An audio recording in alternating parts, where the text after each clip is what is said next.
Assalamualaikum warahmatullahi wabarakatuh. Perkenalkan, nama saya Rapnul Hidayat dari 12 IPA 5. Saya akan menjelaskan materi saya, yaitu amitosis. Pembelahan amitosis memiliki ciri khusus, yaitu pembelahan sel secara langsung atau spontan tanpa melalui tahap-tahap pembelahan. Dari sel membelah menjadi dua sel. Pembelahan amitosis disebut juga pembelahan biner. Dan ini tahap-tahapan amitosis. Yang pertama itu ada replikasi DNA dan elongasi. 2. Dinding sel dan membran plasma mulai membelah. 3. Septum terbentuk dan DNA terpisah. 4. Sel terpisah menjadi 2. Dan gambar sebelahnya itu ada awal pembelahan biner pada Bacillus licheniformis, ada dinding sel, septum, dan DNA. Nah, dalam interfase atau interfase seluler, ada suatu fase dari siklus sel di mana sel yang khas menghabiskan sebagian besar hidupnya. Dan tahapan interfase terbagi menjadi 3, yaitu fase gap pertama, fase S atau fase sintesis, dan fase G2 atau gap kedua. Tahap interfase yang pertama yaitu fase gap pertama, disebut juga dengan fase pertumbuhan dan perkembangan sel. Hal ini ditandai dengan perkembangan sitoplasma atau cairan sel, organik sel, serta sintesis bahan-bahan yang akan digunakan untuk fase berikutnya, yaitu fase S. Pada fase S terjadi replikasi atau duplikasi DNA sebagian materi genetik yang akan diturunkan kepada sel anak, sehingga nantinya anak akan dihasilkan 2 salinan DNA. Dan fase gap 2 atau fase terakhir, fase gap 2 ini replikasi DNA telah selesai. Terjadi peningkatan sintesis protein sebagai tahapan akhir persiapan sel untuk melakukan pembelahan. Sekian dari saya, kurang lebihnya mohon maaf. Wassalamualaikum warahmatullahi wabarakatuh. Assalamualaikum warahmatullahi wabarakatuh. Saya Nazwa Wardatul Fidia dari kelompok 4. Saya akan menjelaskan tentang pembelahan mitosis. Mitosis adalah suatu pembelahan sel melalui tahap-tahap profase, metafase, anafase, dan telofase. Tujuan mitosis ini adalah untuk pertumbuhan dan regenerasi yang menghasilkan 2 sel anak yang identik dengan sel induk semula. Mitosis hanya terjadi sekali saja dan hanya berlangsung selama somatisasi. Ada profase. Yang pertama profase. Profase terjadinya pemendekan dan penebalan benang kromatid. Kromatid saling berpasangan dan membentuk kromosom, dan menghilangnya membran nukleus dan nukleolus. Yang kedua, metafase. Metafase ini letak kromosom berada di daerah eukator pada sel, dan setiap sentromer yang terdapat 2 kinetokor masing-masing diikat dengan benang spindel. Yang ketiga, ada anafase. Anafase ini memendeknya benang spindel, kromatid bergerak menuju kutub yang berlawanan, dan terjadi sitokinesis. Dan yang terakhir, ada telopase. Telopase ini tibanya kromatid di kutub berlawanan, menipisnya kromatid dan menjadi kromatin, dan kromatin-kromatin tersebut akan membentuk anak inti. Berakhir dengan sitokinesis ini dengan hasil 2 sel anak. Terima kasih. Wassalamualaikum warahmatullahi wabarakatuh. Assalamualaikum warahmatullahi wabarakatuh. Nama saya Febrianti dari kelompok 4, 12 IPA 5. Saya di sini akan menjelaskan tentang meiosis 1. Meiosis 1 ini adalah pada hewan bersel banyak untuk membentuk kelamin atau gamet. Meiosis ini berfungsi untuk mengurangi jumlah kromosom atau agar keturunannya memiliki jumlah kromosom yang sama. Terus pada hewan tumbuhan terjadi di benang sari dan putik, atau pada hewan terjadi pada alat kelamin. Yang pertama, prope 1. Prope 1 ini dibagi menjadi 5 tahap, yaitu yaitu leptoten, zigoten, pakiten, diploten, dan diakinesis.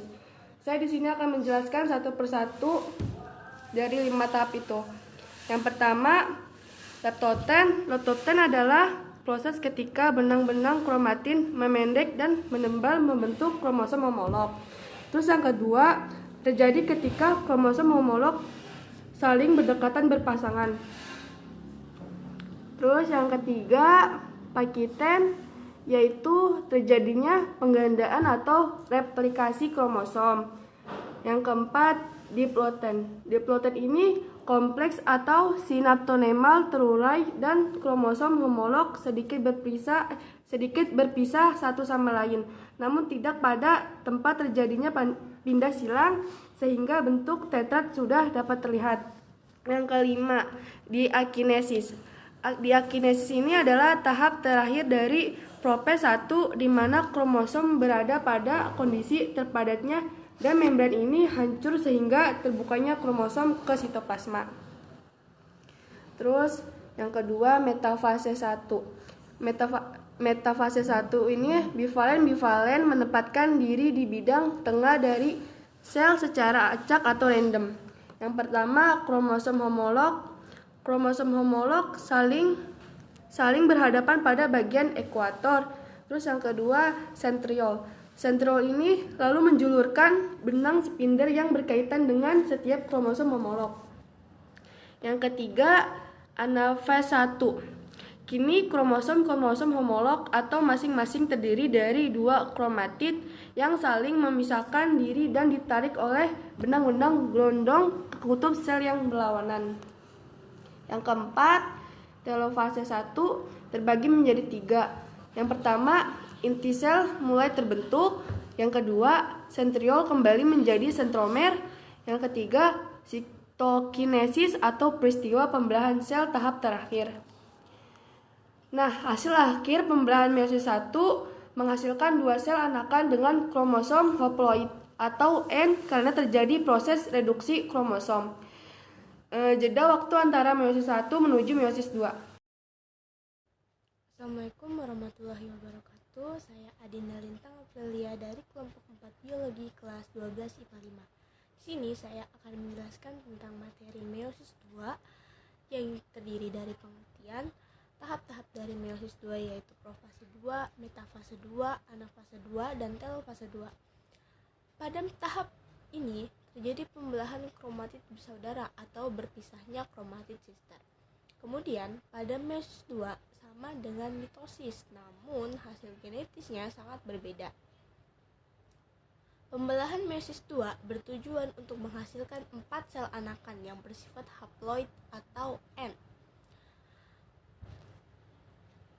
Nah, kemudian ada fase-fase atau tahap-tahap dari pembelahan meiosis 2 ini, yaitu yang pertama ada profase 2. Pada tahap profase 2 dimulai dengan pembelahan 2 sentriol menjadi sentriol baru.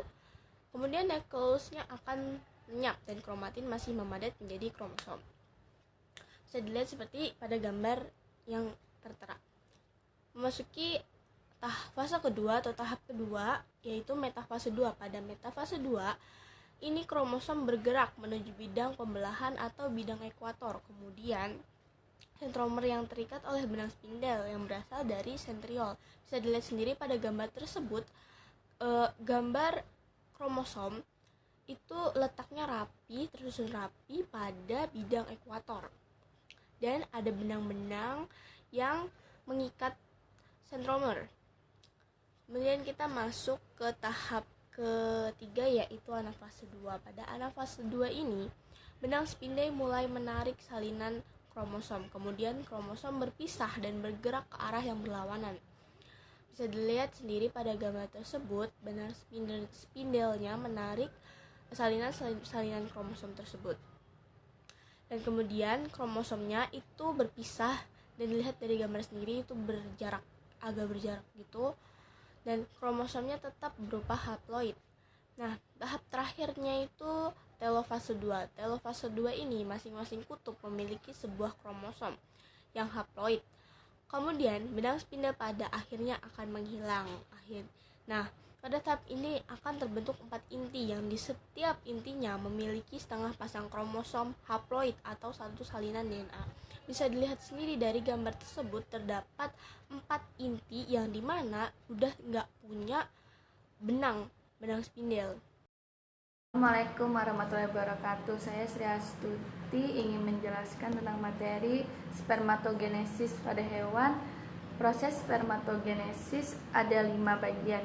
Yang pertama, dari spermatogonium atau sel induk sperma. Sel akan berubah menjadi spermatosit primer secara mitosis. Kedua, setelah itu spermatosit primer membelah secara meiosis menjadi spermatosit sekunder yang berukuran sama. Ketiga, pada tahap meiosis kedua, spermatosit sekunder membelah diri menjadi 4 spermatid dengan bentuk dan ukuran yang sama. Keempat, spermatid merupakan hasil pembelahan sel tahap akhir sebelum akhirnya berubah menjadi sel sperma yang matang atau spermatozoa.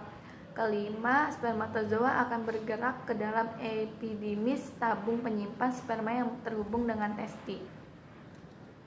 Selanjutnya, proses pembelahan sel oogenesis. 1. Police stimulating hormone atau hormon FSH yang merangsang pertumbuhan sel-sel folikel.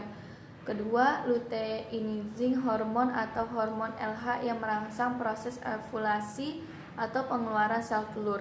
Ketiga, hormon estrogen yang berfungsi menimbulkan karakter kelamin sekunder. Keempat, hormon progesteron yang berfungsi menebalkan dinding endometrium atau dinding rahim. Selanjutnya, makrogenesis. Proses makrogenesis ada 5 bagian. Yang pertama, sebuah sel induk megaspora diploid atau megasporosit dalam ovarium mengalami meiosis 1 dan menghasilkan 2 sel diploid. Kedua, mengalami meiosis 2 menghasilkan 4 megaspora haploid yang letaknya terderet, dan 3 megaspora mengalami generasi dan mati. Ketiga, 1 megaspora yang tersisa mengalami pembelahan mitosis 3 kali berturut-turut tanpa diikuti sitokinesis atau pembelahan plasma. Keempat, kemudian 4 inti kelompok di kalaza atau bagian antara bakal biji dan tangkai biji, dan 4 inti berada di dekat mikrofil. Kelima, 1 inti dari masing-masing kelompok bergerak ke tengah dan menyatu membentuk inti kandung lembaga sekunder atau 2N, sedangkan 3 inti yang berada pada kalaza dinamakan inti antipoda, dan 3 inti yang berada di mikrofil berkembang menjadi 1 inti. Selanjutnya, mikrogenesis. Proses mikrosporogenesis ada 4. Yang pertama, sel induk mikrospora atau mikrosporosit membelah meiosis 1 dan menghasilkan sepasang sel haploid. Kedua, sepasang sel haploid membelah meiosis 2 menghasilkan 4 mikrospora haploid yang berkelompok menjadi 1 disebut tetran. Ketiga, setiap mikrospora mengalami karyokinesis sehingga menghasilkan 2 inti haploid. 1 ini disebut inti saluran serbuk sari atau inti vegetatif. Keempat, inti generatif membelah secara mitosis tanpa sitokinesis sehingga terbentuk 2 inti sperma. Inti saluran serbuk sari tidak membelah.